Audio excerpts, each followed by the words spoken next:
Good morning. Welcome to another episode of Cybersecurity Amplified and Intensified with your host, Eric Taylor, myself, Shiva Maharaj. And once again, we're joined by Vince Crisler of DarkCubes. What's up, Vince? Hey, guys. Good to be back. Good to have you, man. Coming back. So I know Eric is in a tizzy about some farming infrastructure. Want to kick that off, Eric? Yeah, what's going on, gentlemen? It's good to see you again, Vince. So yeah, like we was talking a little bit, Black Matter has essentially hit some sort of U.S. farmer cooperative, and the cooperative is coming back, according to some of the screenshots that were posted on Twitter. Hey, we're infrastructure.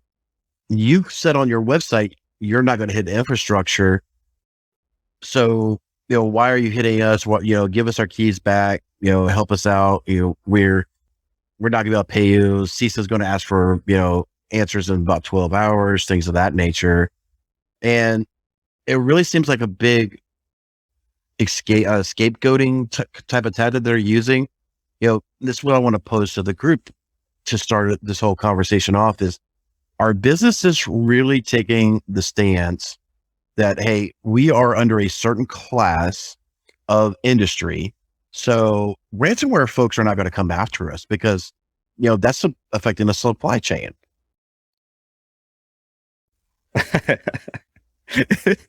I love it.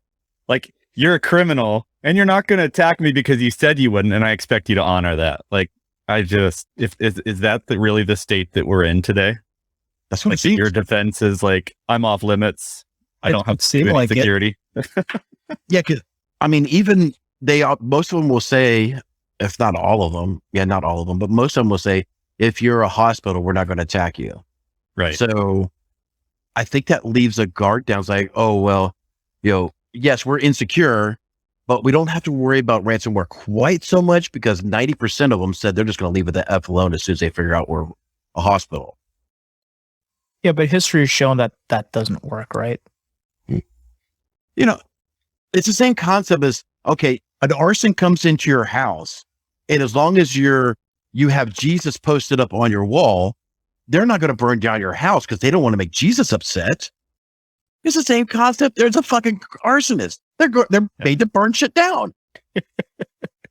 Look, I appreciate the honor among quote unquote honor among some of these ransomware groups, but they're not everybody, right? And I think if you're a critical infrastructure company, if you're a hospital, and a major ransomware group says they're not going to attack you, I think that's fine, but that doesn't mean somebody else won't. Right. I mean, it's just to rely on that as your security strategy is pretty ludicrous.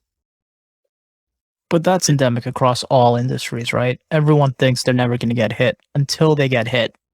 They will spend a lot of money shortly thereafter, but inside 3 months, they're back to you tightening the purse strings on cybersecurity. Yeah. I think I'm getting hopeful that people are no longer of that mindset that like, it's not going to happen to me because it's happened to so many people, but who knows? It's not because I can literally tell you that, we have clients coming to us even today that were like, oh, we thought we were secure. Oh, we thought we were, not going to be affected because why would they ever hack this, what you would call it, freaking business, right? They just don't understand. You're just a number. They're right. running show dance scans. They're running Nmap. We actually have one, I can't go too deep into it, but it looks like it may be an Exchange server exploit. The sysadmin says that they potentially patched the server. It doesn't look like they actually did. They didn't potentially provide the remediation. But the sysadmin is claiming up and down that, oh yeah, we did that. So the owner's under the impression, well, yeah, it's been done. So, there's no trust but verified. There's no due diligence. There's nobody double checking to make sure crap is done. And I think that besides not wanting to spend the money, the ones that are spending the money, I don't think are verifying shit. I have a question for you, Vince. With what your product does, DarkCubed, How many times have you been deployed and you were able to prevent a ransomware event because you blocked off access to the command control? I don't know if I have a number for you there. I know we have a number of our of the customers that we work with that deploy us in what they call hot environments, right? Like they get an IR that's ransomware or other, and speaking directly the words for one of our customers, it's like the first thing we do on an IR is we drop in Darkcubed and things slow down really quickly, right? And so we're not pretending to have a big SOC, which is why we're not tens of thousands of dollars. But we've been very effective at as people drop us in, at slowing down the bad stuff that we're seeing. As an IR company, I can vouch for that. Even in our run book of engagement, it is part to, getting CrowdStrike in there, starting to pull logs, starting to do the analytics and the forensics and all that. We're dropping Darkcube as well. We want as much data as possible. So, yeah. And, we're continuing to modify our processes behind the scenes in terms of, the threat intelligence we're pulling in and the sources we're grabbing. I mean, we're now identifying things like Cobalt Strike servers and adding those into the lists. And so, if those sorts of things are in your environment, we're going to disrupt that command and control as soon as we're up and running. Now, you guys, from our last discussion, I'm not a marketing guy, so I'm not going to say, hey, we're the solution. But what I can say is, based on the feedback of customers that are using us, we're very effective.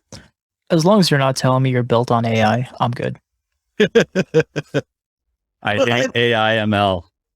Yeah, I mean, let's just be honest. There's, and this is going to be a poke at ThreatLocker, because when the whole CompTIA crap came out, ThreatLocker was like, oh, we could have stopped this. No, shut the fuck up. No. Did you guys see anything related to that attack with your clients? Which one? With the CompTIA attack on July 2nd. Did you guys see anything? We were actively monitoring the indicators associated with it coming out of folks. Man, we saw no activity across our customers with those IOCs. I mean, we saw one going, like, one of them was active a year and a half ago, but, and we put out a notice to our customers, just a heads up, here are the IOCs here. As you may or may not remember, we launched a new notifications platform in January, February timeframe. And so you can actually drop those IOCs into a notification and get alerted if they show up on your network. But, in a lot of these cases, we're not, some of these more sophisticated attacks, like, we're not seeing those IOCs in our customer base, which, is interesting to me, right? It's either, the fear and uncertainty that's being spread in the marketing, or, the smaller end of the market isn't being hit as much. But we're seeing a lot of activity from just this bulk commoditized scanning and attacks that are just targeting everybody. The other really cool thing we've seen lately is we have an integration with Gray Noise. I don't know if I talked about that last time. Yeah. Where, like, Gray Noise has an awesome kind of global infrastructure where they're looking for people that are doing automated scanning, looking for 0 days. Like, when a 0 day gets released in the wild, they're seeing people scanning for POCs in like minutes to hours. And we're tapped into their API as part of our scoring process. We've absolutely seen examples of a new server gets stood up, Gray Noise picks it up, and we block it, which is pretty cool. What's the turnaround time on that kind of thing, typically? Minutes to hours. It just depends on, like, when somebody sees it. Like, less than a day, I think, is fantastic, quite honestly. Yeah, and I've started to use automated intelligence instead of artificial intelligence internally to our company, because we found, like, you can take smart thinking around some of these processes and automate it with code across all of our customers, which is really cool. Like, the benefit that our customers are seeing by some of this work we're doing behind the scenes, they're not even aware it's happening, which is good and bad, right? Like, you're protected without having to think about it. Are you guys doing anything for the work from home / work from anywhere thing with maybe an agent coming out for those not behind a firewall? It is a big priority for me and for us. Any growing company, that you have to choose between following the market and focus. Like, right now, our core focus is making the product work as effectively, as efficiently as we can in our core area as we grow and scale. We are in the middle of fundraising discussions now, and a key part of our roadmap is solving that. We built a POC that made some progress where we integrated WireGuard. So I don't know if you've messed around with WireGuard, but they have a nice agent that comes out with WireGuard. It's integrated in the Linux kernel now, but it's instead of using credentials for a VPN, you use a public-private key.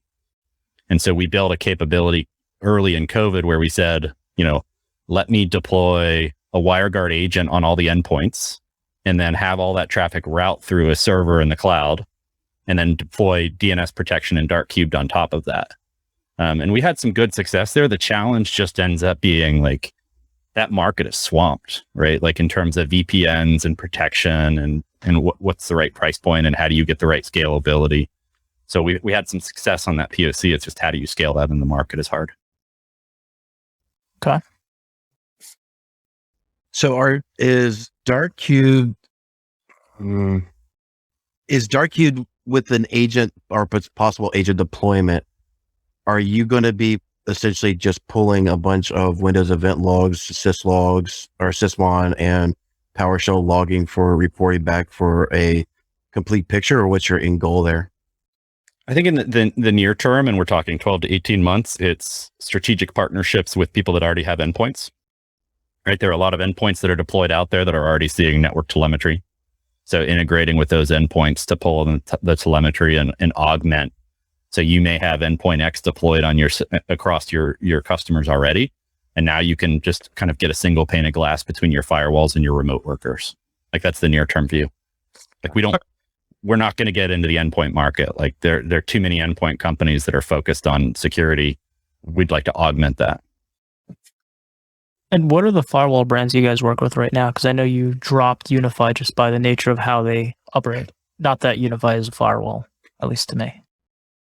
Yeah, Unify is a funky example. Like we had emailed them about doing some better integration, and when you poke around what's going on behind the scenes there, it is not friendly for integration at all.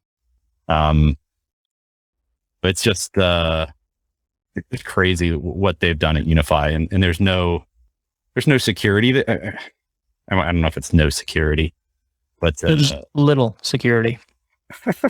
There's like the block lists. Like this is something that was funny to me, and I'll put a disclaimer that maybe they've updated it, but when I was actually doing some of the integration testing with Ubiquity, and you look at their block list and they update daily.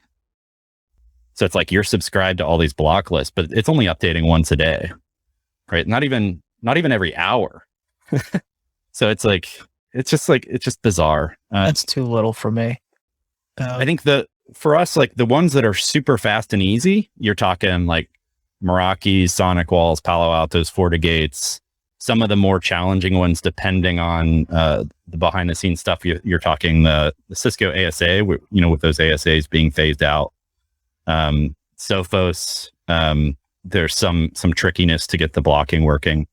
pfSense, works pretty well on the logging side. There can be some trickiness in terms of how the pfSense itself is configured. And then with WatchGuards, we can do kind of logging and scoring and visualization, but the auto blocking isn't up and running on the WatchGuards. Yeah. What are the emerging threats that you guys are seeing these days? Across the board, I'll answer that two ways. One is just the bulk scanning for vulnerabilities and POCs and looking for exposed ports. Like that's what we're seeing a lot of. People are just getting hammered. I've always said, like, if you're connected to the internet, you're getting hammered.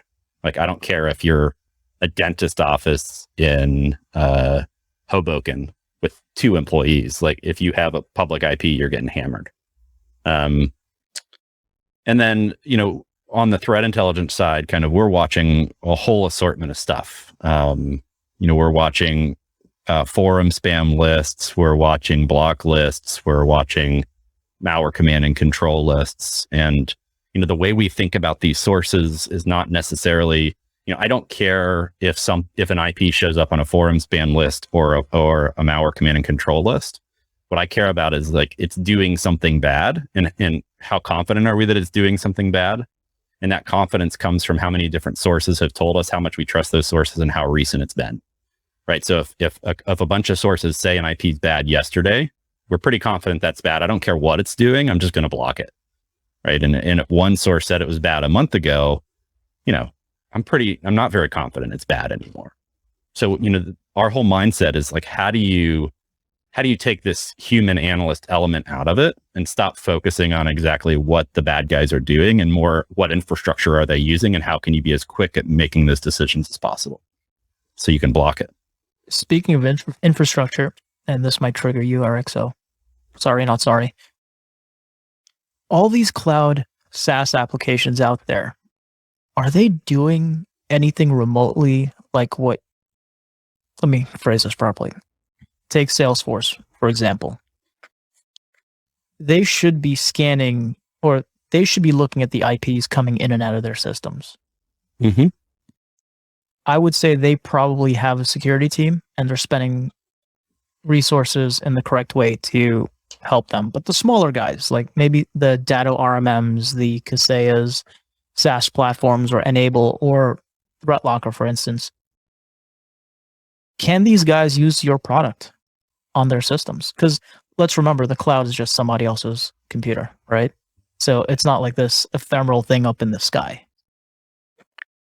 So, as a technical founder and entrepreneur, like my mind goes in lots of places, and I've had we've actually done some side projects. One of them with a very, very large publicly traded data company. Which one? Where Tell me. I can't tell you. Is it Palantir? No. He can't tell us.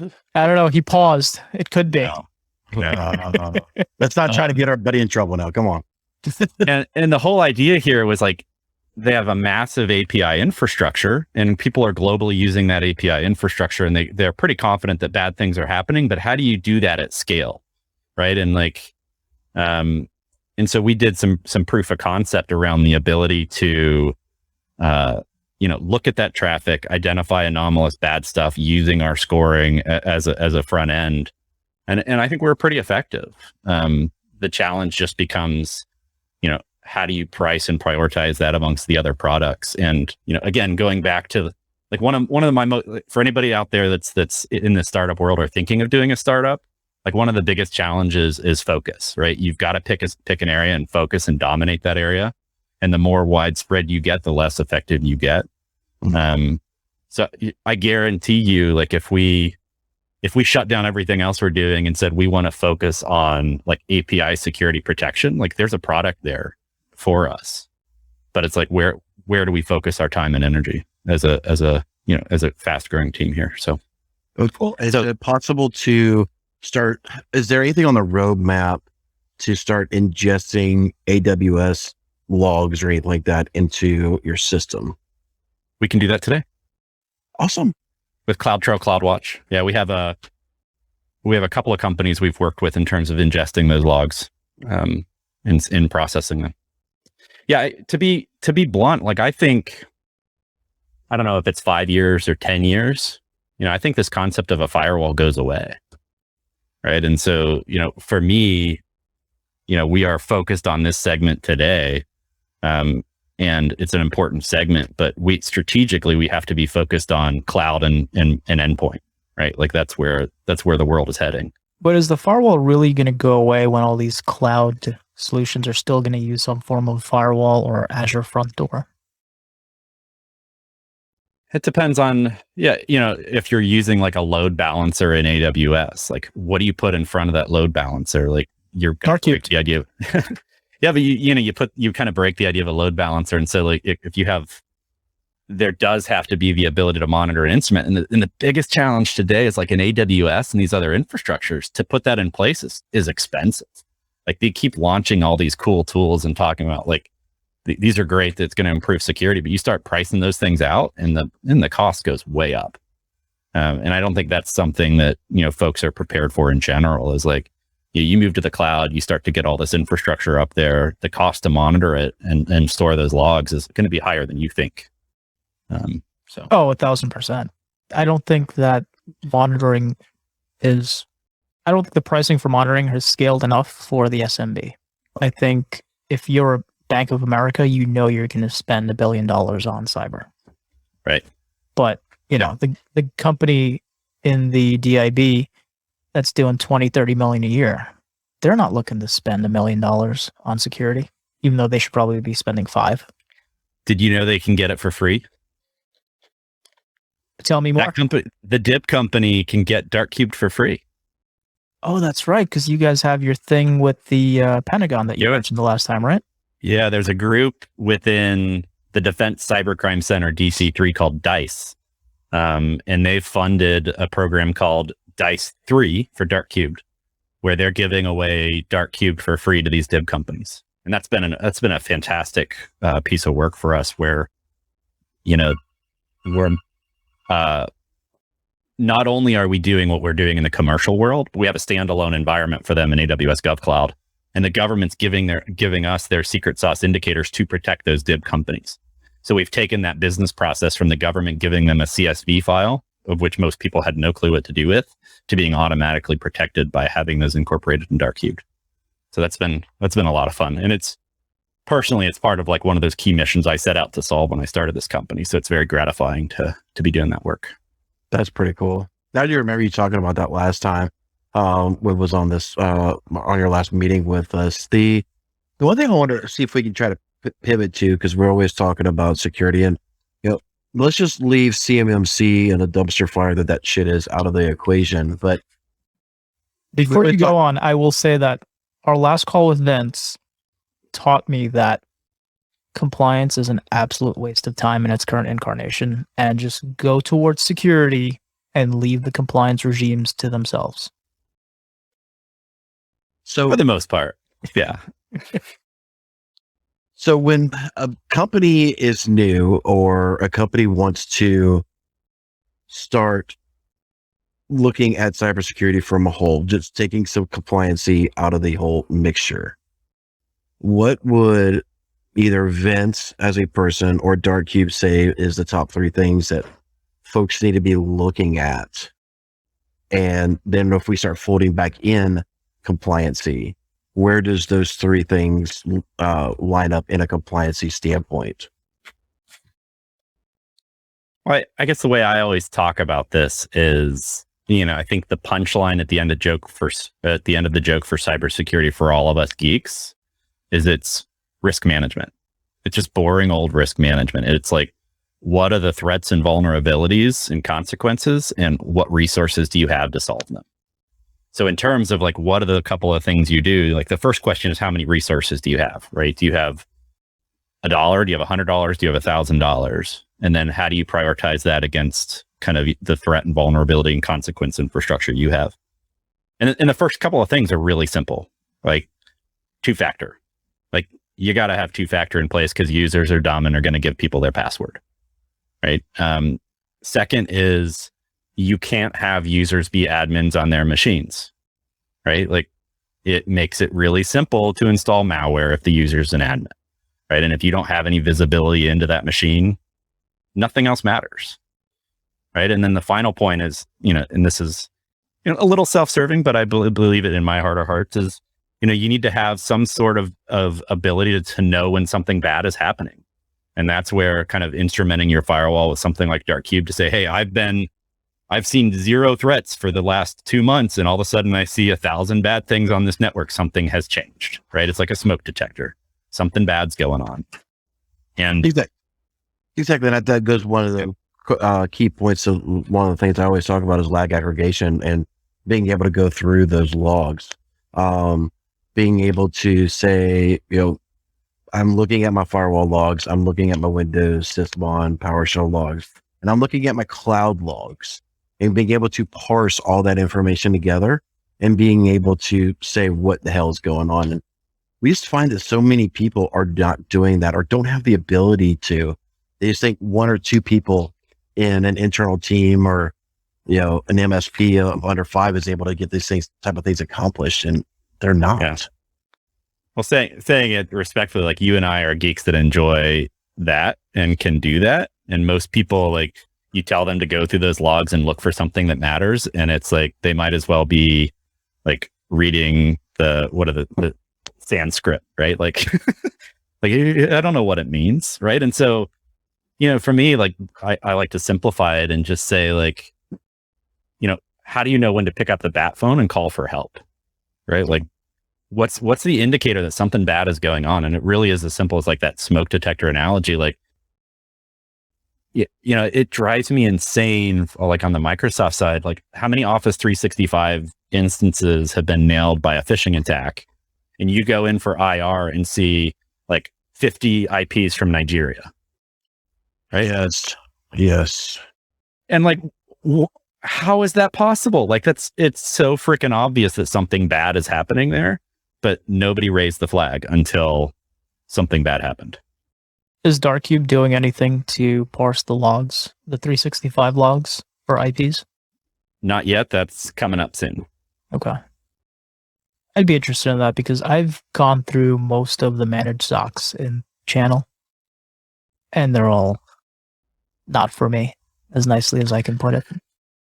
Well, the fundamental issue with a managed SOC is price to value, right? Like if your model is, I'm going to have tools and automation and humans, there's a price to operate that, right? And then I'm going to charge somebody the money to do it. So if I charge you for a full-time person, right, and some of those tools, you're like, that's way too freaking expensive. If I charge you $1,500 a month, you're only getting a fraction of time out of that person. And they're from a motivation perspective, they're motivated to give you enough information to make you feel like they're taking care of you, but not overwhelm themselves with time and energy that they lose money. My problem with the managed SOCs that I've experienced in this channel are they don't work at all. Like I have specific examples where they miss things. Yeah. They will blame you for misconfiguration despite sending out emails a few weeks prior to an incident saying, yep, we're getting all the proper telemetry. Everything's working. You're good to go. We're here to protect you. So I've seen it all and I've heard all the excuses. And that's why I like something like a DarkCube. It's because it's very simple. And I don't mean this in a bad way for whoever's listening. It's a very simple product. We look at your logs. We tell you if they're bad. You set thresholds if you want to automatically block it or just be alerted or both. Mm-hmm. Yep. And I think if you start with something like that, you can build your own security practice, not necessarily a SOC, but as a provider or an internal IT, it puts you in a much better position because now you're being actionable as opposed to having the illusion of security because you're paying a managed SOC. Yep. Now, my second question there is, are you guys going to integrate with any of these managed SOCs or SOC platforms so they can see the alerts you're generating to create some type of remediation or automation? That remains to be determined. I think it's clear that part of our roadmap has to be integrations and partnerships. And we've had feedback from a number of our customers, whether it's Perch, whether it's other platforms, that we really need to look at integrating into those for, MSPs that may support up and down the stack. Like the ability to integrate with those platforms is something that people are asking us about. Well, I thought Perch was an all-encompassing SOC. Why would they need somebody like DarkCube? Because they don't work. Dude, sorry, I just got a hard off of Perch and the crap that it is. Just to put it in perspective for you, Vince, I was a Perch customer. I did a POC with them for about 6 months, and part of that POC, Eric was banging on the door of a firewall as loud as can be, and they never knew. They never said anything. They never did anything. So, and it went on for days. Like at first, we tried to do a little bit of covert, and we're going to get a little ADHD and a little bit off topic here, but never what's new for us, right? But we tried to do a little bit of covert stuff. Hey, will they pick up this? Will they pick up that? And after a while, there was no alerting at all going on. So I was like, all right, Shiva, I'm just going to go like a Mack truck with a Jake brake going down the interstate. Let's see what they find. Anybody who doesn't know it, hear the da-da-da-da-da-da-da going down the road. Everybody hears that. So I went at that for over 24 hours, not a peep. And I was changing my VPNs. I was coming from, Korea, Japan, I even came from my home residence at one point. I'm like, whatever, fire up 3 Kali VMs, attack, just so much noise. And Yeah. it was just crickets. I'm like, why? Really? I would venture to guess, if I had you guys on there, and correct me if I'm wrong here, with proper alerting set up either to my PSA or email, I would have seen him coming at some point, and it would have either automatically been blocked, or I would have been given enough time to block him. Yeah, I would probably put money on the fact that some of the VPN infrastructure he was using have been used for attacks before. Those things would show up as 9s and gets blocked, right? Right. You would see indications of that happening. Now, I'm pretty clear in saying, like, if somebody stands up a brand new infrastructure that's never been used for an attack and targets you, like, our methodology is not going to pick that up, right? Like, we're not looking for behavioral based activity. Right. No one in the IP scanning. Yeah. And most of these attacks that are being successful are just, these people are not hiding because they don't have to, right? Like, they're just coming from known bad infrastructure all the time. This actually brings up a good question for you. Is DarkCube blocking Tor connections, or is there an option in the portal to start blocking any inbound Tor connections?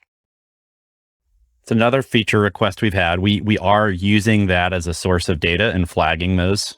The early iterations of our product were built on this idea, like, let me take another step back. When I started DarkCubed, I was supporting the Department of Homeland Security, and I had just built this program called Enhanced Cybersecurity Services, which was designed around this concept of taking TSSCI indicators from, like, NSA, Cybercom, and other places, sending those through the Department of Homeland Security, sharing them via an agreement with AT&T, Verizon, CenturyLink, and others to protect critical infrastructure from nation-state hacks. Right. So I just kind of built this infrastructure. And so when I first built DarkCubed, it was around the idea of, I wish there was a way that we could protect tens or hundreds of thousands of companies from known bad infrastructure, but not reveal sources and methods. So that heritage is why there's not a lot of data in our UI around, why it's a 9, why it's a 7, right? Because we wanted to say, we want to be able to take sensitive indicators and not reveal how or why we know it's bad. As we've evolved, it's become important to start to add in kind of some better context there. So just to give you a little bit of a background of kind of why we think about this the way we're thinking. I want anybody who's listening to this to really take a step back and really take a moment to think about this. What we're talking about, Vince, and the advancement of DarkCubed, and even, as much as we pick on Perch a lot, cybersecurity is always an advancing topic. It's an advancing landscape. If you are not taking yourself and advancing your methodologies, your knowledge, or partnering with somebody who does, you're being left behind and you're going to be open for breaches. That's the biggest thing I think people need to take away from this conversation so far. It's, I want to stress that as much, for a company like Perch or anybody else who has a managed SOC and be like, okay, we may have a glaring hole here. Let's partner with DarkCube or somebody else. Maybe that's a kudos to them to say, hey, we need to advance even our skills. I don't know, but you always got to be looking at the next level. You got to be looking at how to ingest and learn and grow to become more secure, because by nature, the United States as a whole is so far massively behind on cybersecurity. Yeah. That's why they attack us, right? And, the Mathis group, the post all the hacks that they go in and, they even come out and say they target US because the US companies would rather insure a liability than protect from a liability. It's cheaper for the end customer.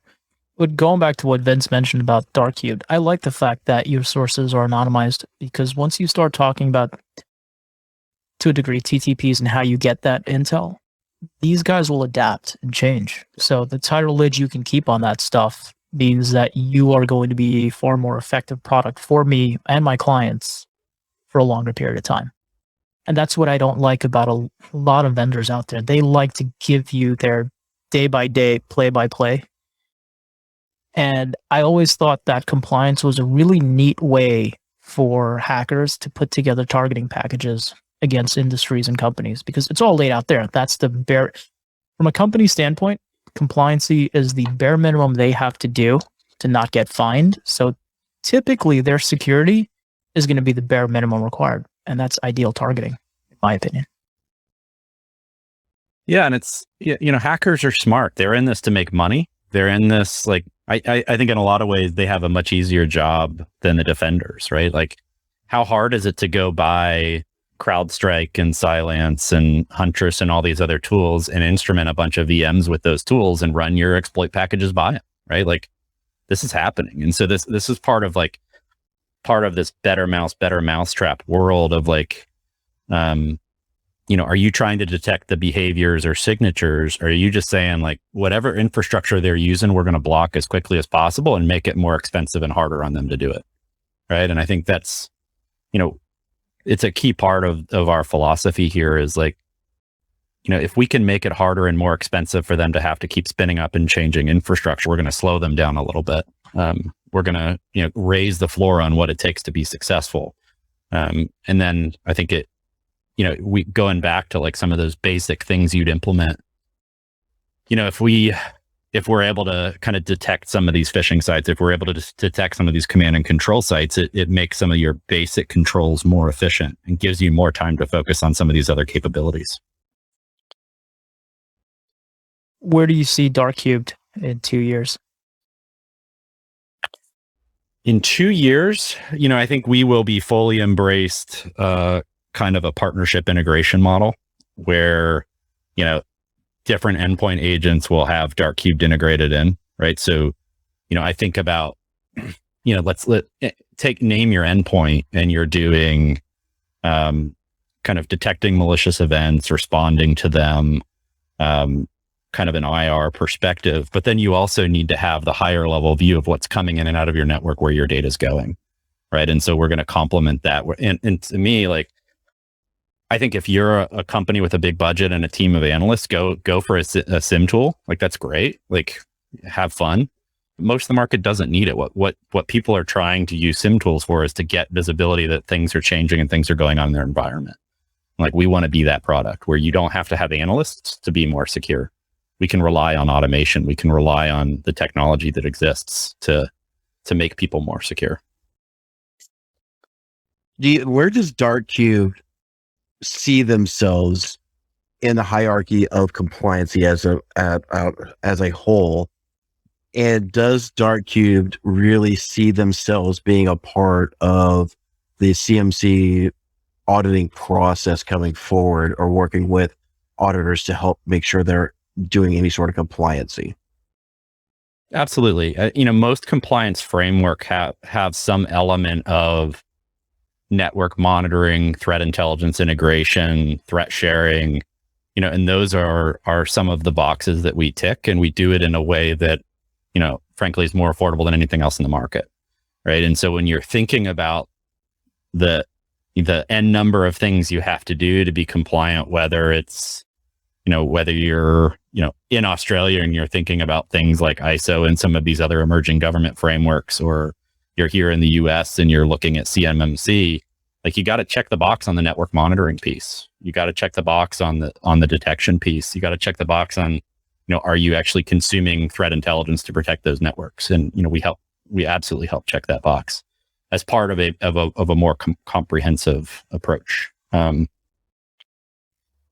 think what's interesting, not to go down kind of another rabbit hole, but like, I don't know if you guys have seen some of these reports that have come out of CISA around managed service providers and these frameworks that they've published for MSPs. Like, they're publishing a bunch of guidance now.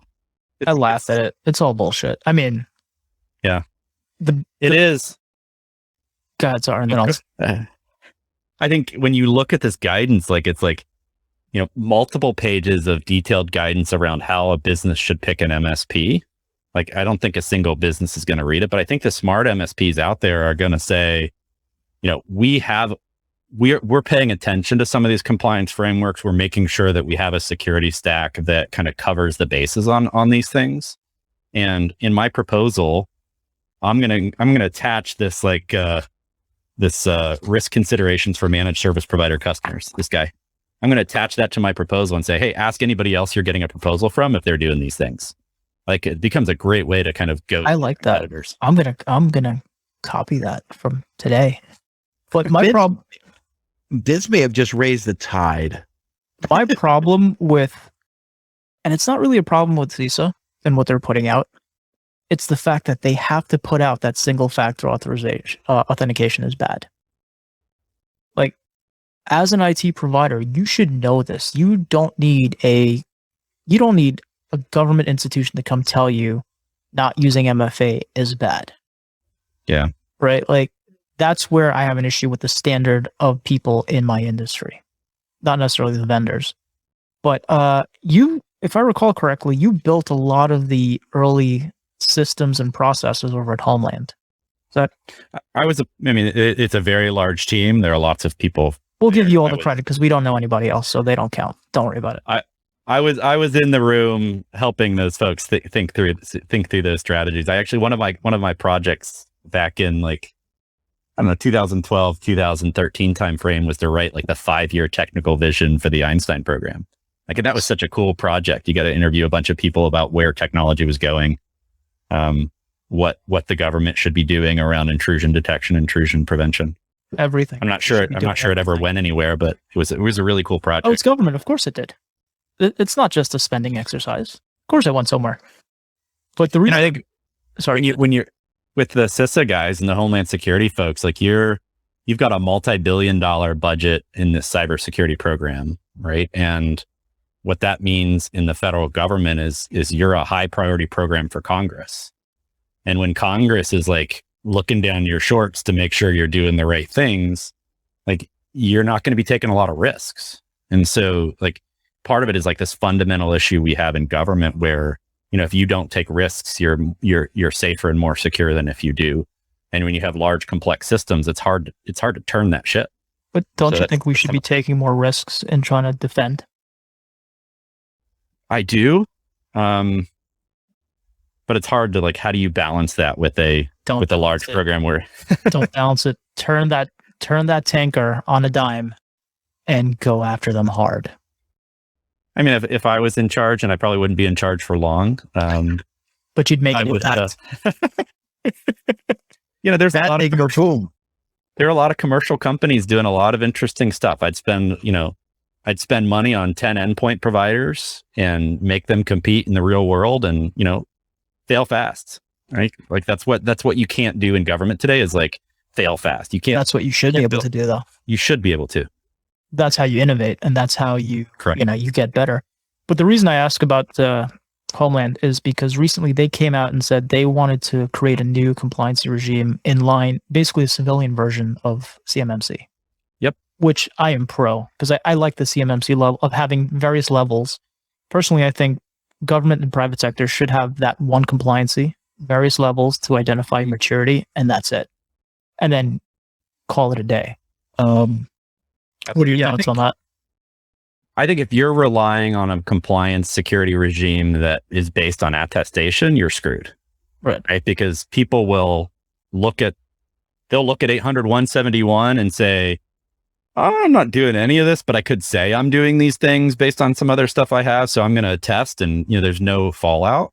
So I love this move to an audit-based framework that says, we're going to check to make sure you're doing all the right things. The hard thing is, how do you do that in a way that's affordable and effective and isn't riddled with all sorts of don't make it affordable backroom deals. Don't make it affordable. Raise the barrier to entry. And I think you need to get rid of the C3PAOs and let the DoD audit them. Have the OIG or some version of that do the audits for the government, right? Yeah. But I always say buy the DoD for the DoD. I do want to be mindful of your time. I know I can go on and on about shitting on compliance and loving CMMC, but I know you have a hard stop. Any closing thoughts? No, I think looping back around to kind of a question you asked earlier, Eric, around some of the basics. I think if you haven't started up this journey, if you are not doing two-factor across the board, you're wrong, plain and simple. if you don't have control of your endpoints, nothing else matters, right? Like users can't be admins on their machines. You have to be able to have access and visibility into what's going on those. You have to be able to have some visibility into like the amount of good and bad that's coming in and out of your networks. And then, from there, I think you focus on doing the best you can around patching. And, I know historically IT folks, and, I'm a part of this community, like we've always thought of patching as a rough, bad thing because you're going to break systems. I think you just got to go for it and just patch, right? Like you just got to turn on automated patching and let it happen. And I'd rather break a system and have to deal with a trouble call because my accounting department can't access something than to get the call that all my accounting information has been, given over or encrypted, right? And I think we're really in that mindset of managing risk. And so, just getting focused on doing the easy things and getting started and not being afraid of like, if I look at the CIS, there's 18 controls. I don't want to get overwhelmed by saying I've got to do everything. And just get started. Take that first bite. How do you eat an elephant? One bite at a time. Exactly. I mean, just by simple going through and be like, oh, these are 3 items that I know I can implement right now. It's not going to take a whole bunch of time. You're at least getting started. And set a goal. Each month or each week or each quarter, whatever it is, you're implementing and documenting X number of controls. By the end of the year, you're fully done. Yep. So anyway, before Vince turns into a pumpkin and goes into a bunker in an undisclosed location, because, that's the kind of guy he is, we're going to go ahead and wrap this up, gentlemen. Awesome. Thanks again, Vince, for joining us. As always, it's been a pleasure. Ladies and gentlemen, thank you for attending yet another episode of Amplified and Intensified, where we talk about cybersecurity. If this has been a benefit to you, or you know anybody who would be beneficial from hearing from these topics, please forward it to them. Please give us a rating on your Apple device or on YouTube. Until next time, take care.